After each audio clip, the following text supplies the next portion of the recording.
Good morning sa inyong lahat guys, at dahil Sunday na naman ngayon, eto magbubuting-ting na naman tayo ng motor. Si Gringo, ang aking work buddy. So ngayong araw guys, ipapakita ko sa inyo kung paano tayo magre-restore o magre-repaint ng ating elbow ng pipe ng Classic. So ayan, nakita nyo bulok na bulok. So let's go guys, samahan nyo ako na i-repaint itong elbow ng aking pipe. Let's go!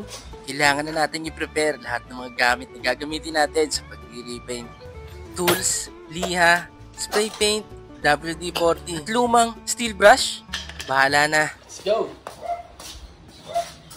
Dito ay sinimulan ko nang baklasin yung mga bolts. Spray na rin ng WD-40 dahil sa tindi ng kalawang. So medyo nahirapan ako baklasin kasi sobrang tigas na.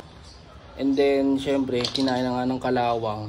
Kaya kailangan talaga medyo maingat kasi baka maputol. So ito, try ulit natin guys. Sinubukan ko nang palu-paluin at pihitin ng dahan-dahan. Nakakapagod at hindi biro dahil baka maputol yung bolt. Buti na lang at dumating yung pamangkin kong sikit at tinalan ako ng upuan. Napakabait talaga ng batang ito. Nakalain mo sa pagbabaklas tinutulungan pa ako. At sa loob ng ilang oras ay natanggal na rin yung bolt na napakatigas at napakahirap baklasin.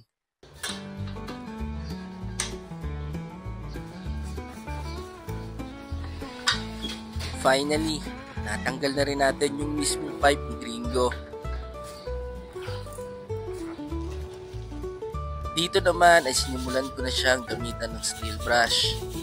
Tanggalin lahat ng mga kalawang, gamitan ng liha, kaskasin at kaskasin. Dito ay sisimulan ko na gumamit ng spray paint. Sinabit na namin yung pipe, heat guard and chain guard.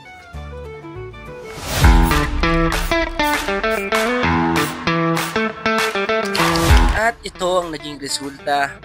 Binilad ko na at aantayin ko na lang itong matuyo. Nga pala guys, matte black na high temp ang ginamit ko dito. After matuyo, ito at kinakabit ko na yung heat guard ng pipe.